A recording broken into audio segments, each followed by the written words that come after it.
menjelaskan tentang pengertian metode dan proses pembelajaran.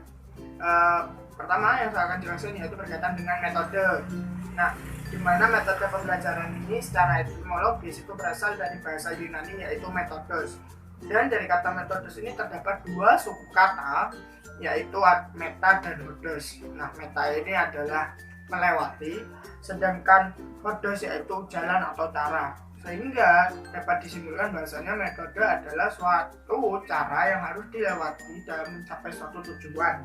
Adapun menurut Kamus Besar Bahasa Indonesia atau KBBI yang menyatakan bahasanya metode adalah cara yang teratur dan terpikir baik-baik untuk mencapai suatu tujuan. Nah, dalam hal ini sudah sangat jelas bahasanya menurut KBBI itu adalah metode adalah suatu cara yang harus dilalui oleh seorang pendidik dalam menyajikan bahan pengajarannya agar tercapai suatu keberhasilan proses pembelajaran. Kemudian ada anggapan dari para ahli, salah satunya yaitu menurut Sugiono tahun 2006 yang menyatakan bahwasanya keberhasilan dalam suatu proses pengajaran itu dapat dilihat atau dapat ditinjau melalui seberapa cara yang dilakukan dalam suatu proses pembelajaran. Jadi di sini menurut Sugiono itu sangatlah penting suatu metode pembelajaran. Karena apa? Menurut Sugiono ini pendidik harus wajib dapat memahami serta memberikan dan juga mengaplikasikan suatu metode dalam proses pembelajaran.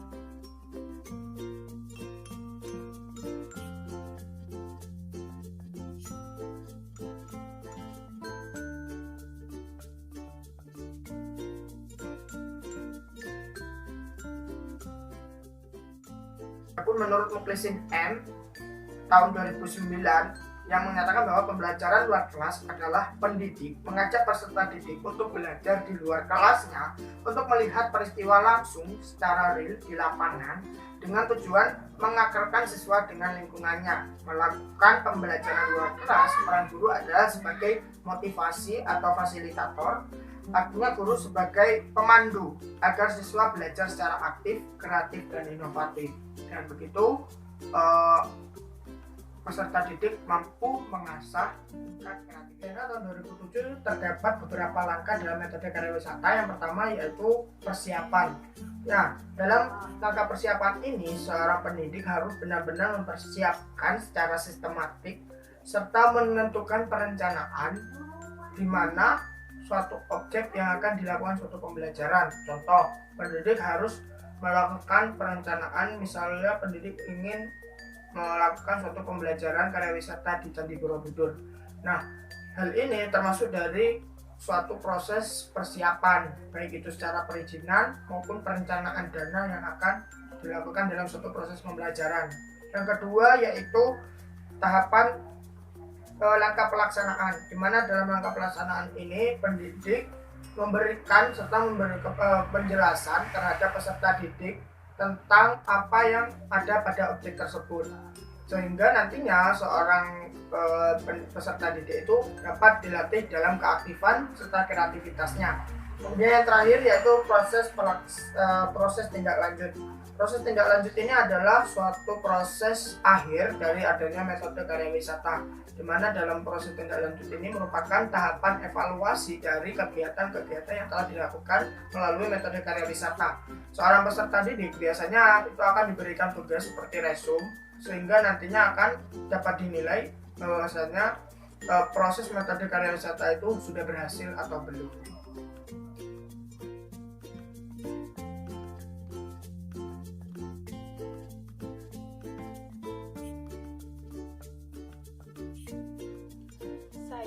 Devita Trisna Ayu Levia, NIM 202010201030 akan melanjutkan membahas tentang macam-macam metode pembelajaran. Metode pembelajaran yang kedua yaitu metode talking stick. Dalam metode talking stick ini proses pembelajarannya menggunakan alat atau media yaitu tongkat, di mana yang nantinya peserta didik yang memegang tongkat terakhir akan menjawab pertanyaan yang telah diberikan oleh tenaga pendidik. Metode talking stick ini yang nantinya akan mendorong peserta didiknya lebih aktif dalam proses pembelajaran. serta dapat mengemukakan pendapatnya pada saat pembelajaran itu berlangsung. Hal ini dikarenakan dalam pelaksanaan metode talking stick, pendidik akan memberikan penjelasan tentang materi pokok yang akan dibahas selanjutnya. Pendidik akan memberikan pertanyaan kepada peserta didik yang memegang tongkat, dan tongkat tersebut akan digilir secara bergantian. Adapun teknik dalam metode pelaksanaan talking stick ini sesuai dengan isi yang tercantum dari buku panduan kurikulum tingkat satuan pendidikan yang dilaksanakan oleh Dinas Pendidikan Nasional 2006. Yang pertama yaitu pendidik harus menyiapkan tongkat sebagai media penunjang yang utama. Biasanya bukan hanya menggunakan tongkat, juga bisa menggunakan alat-alat yang di sekitar kita seperti contohnya penghapus atau ballpoint, serta alat-alat yang dapat digunakan untuk digilir secara bergantian. Kemudian yang kedua, pendidik harus menyiapkan materi pokok yang akan dibahas. Di samping itu, pendidik juga harus memberikan kesempatan kepada peserta didik untuk membaca materi terlebih dahulu, agar nantinya dalam proses tanya-menjawab, peserta didik bisa menjawab pertanyaan yang telah diberikan oleh pendidik. Yang ketiga, setelah membaca materi, peserta didik diperintahkan untuk menutup buku. Hal ini bertujuan untuk melatih daya ingat dari peserta didik. Yang keempat, pendidik memberikan tongkat kepada peserta didik, dan siapa yang memegang tongkat terakhir akan menjawab pertanyaan dari pendidik. Biasanya dalam metode ini, dalam melakukan penggiliran tongkat diiringi dengan lagu.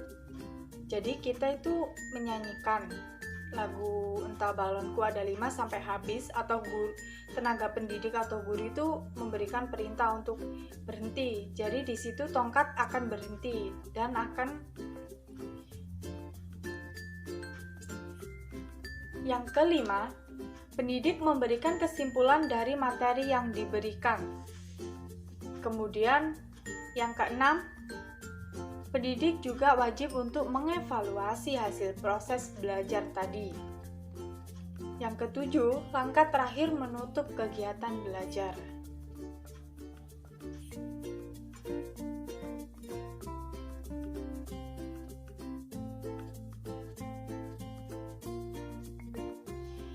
Metode pembelajaran yang ketiga yaitu metode simulasi. Menurut Jiamarah, metode adalah suatu cara yang dipergunakan untuk mencapai tujuan yang telah ditetapkan. Dalam proses pembelajaran, pendidik harus dan wajib menggunakan metode-metode pembelajaran karena jika seorang pendidik dalam melaksanakan tugasnya tidak menguasai satu metode pembelajaran, maka pendidik tidak akan bisa menjalankan tugasnya sebagai pendidik dengan baik. Kemudian, pengertian simulasi adalah suatu perbuatan yang hanya pura-pura saja.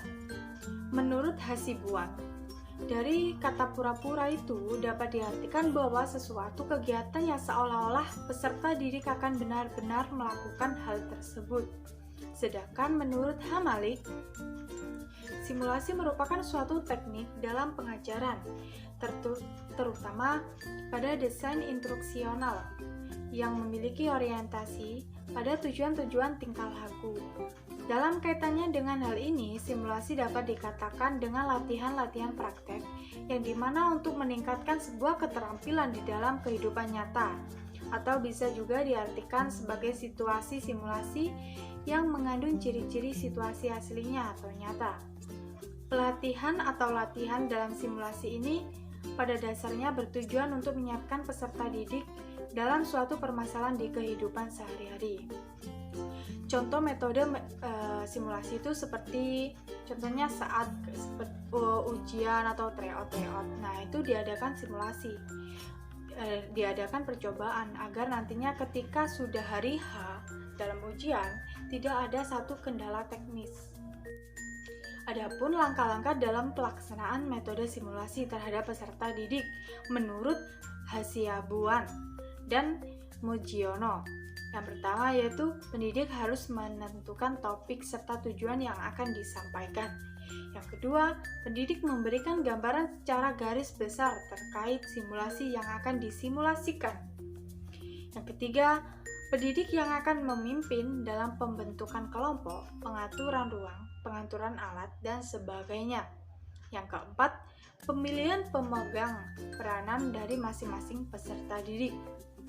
Yang kelima, pendidik akan menjelaskan peranan yang telah diberikan kepada peserta didik. Kemudian yang keenam, pendidik juga memberikan kesempatan kepada setiap kelompok untuk mempersiapkan diri. Kemudian yang ketujuh, pendidik juga harus menentukan waktu serta lokasi pelaksanaannya. Yang kedelapan, setelah penentuan tersebut tercapai maka simulasi telah dapat dilaksanakan. Yang kesembilan, jika simulasi telah dilaksanakan maka langkah akhir ialah pendidik perlu melakukan suatu evaluasi terhadap simulasi tersebut.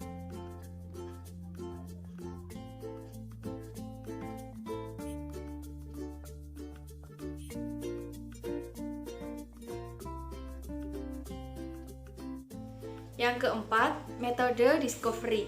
Menurut Jamara 2008, discovery learning ialah belajar dan menemukan sendiri. Dalam hal ini, pendidik tidak memberikan materi secara penuh, sehingga peserta didik dituntut untuk mencari dan menemukan sendiri suatu permasalahan dengan melakukan pendekatan penyelesaian masalah.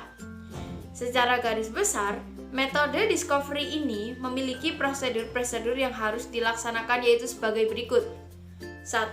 Simulation, di mana pendidik akan memberikan suatu persoalan yang di dalamnya itu terdapat suatu masalah, dan peserta didik dituntut untuk membaca suatu materi maupun referensi yang nantinya diperlukan untuk menyelesaikan suatu masalah.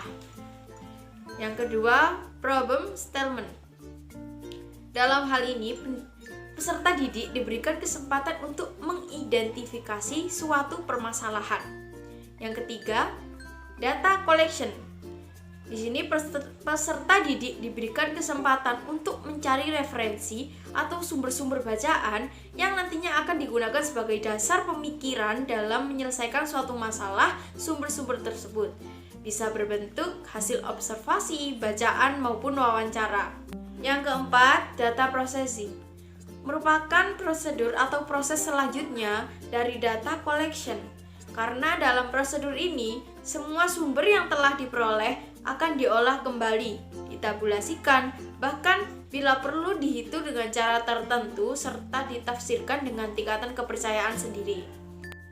Yang kelima, verification atau pembuktian. Dalam hal ini, setelah sumber atau hipotesis tersebut diolah serta dibuktikan, maka sumber yang telah dirumuskan terdahulu akan dicek kembali kebenarannya.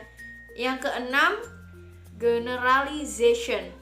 Ini merupakan prosedur akhir di mana setelah semua tahapan sumber-sumber teruji dengan baik, maka pada tahap prosedur ini, peserta didik dapat menarik kesimpulan dari suatu permasalahan tersebut. Metode ini juga memiliki pandangan yang berbeda terhadap peserta didik, di mana peserta didik itu dipandang sebagai subjek dan objek dalam pembelajaran. Tetapi metode ini beranggapan bahwa peserta didik dapat berkembang secara optimal sesuai kemampuan yang mereka miliki.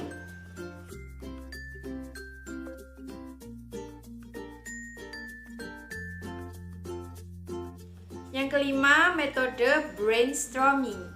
Adapun pendapat para ahli berkaitan dengan pengertian metode brainstorming ialah sebagai berikut. Yang pertama, menurut Danajaya 2010, brainstorming dirancang untuk mengekspresikan suatu kelompok dalam menyampaikan ide-ide dan menunda penilaian kritis, di mana nantinya setiap orang bebas menyampaikan berbagai ide yang kemudian akan dijadikan sebagai suatu kesepakatan bersama. Sedangkan menurut Parera 1991 ialah aktivitas dari sekelompok kecil yang telah berkumpul untuk menciptakan atau memproduksi gagasan baru, original, praktis, dan lain-lain.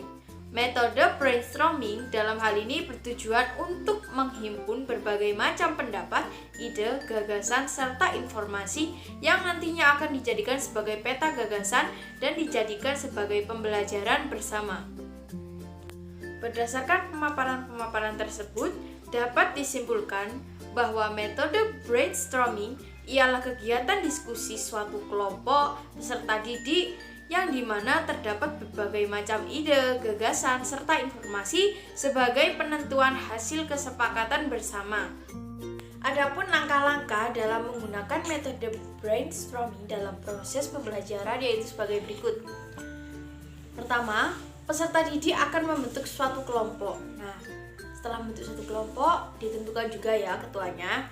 Yang kedua, setelah terbentuk kelompok, maka pendidik akan memberikan batasan waktu yang telah ditentukan.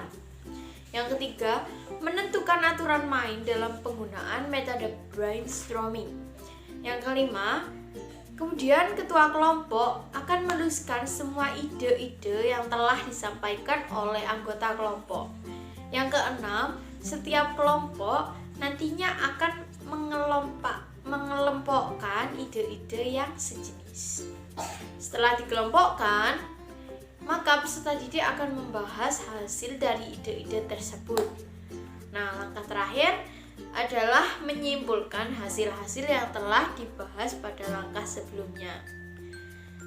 Dalam metode ini, peserta didik itu didorong untuk memiliki sikap saling menghargai pendapat orang lain dan menumbuhkan rasa percaya diri dalam mengembangkan ide atau gagasan yang dianggap benar.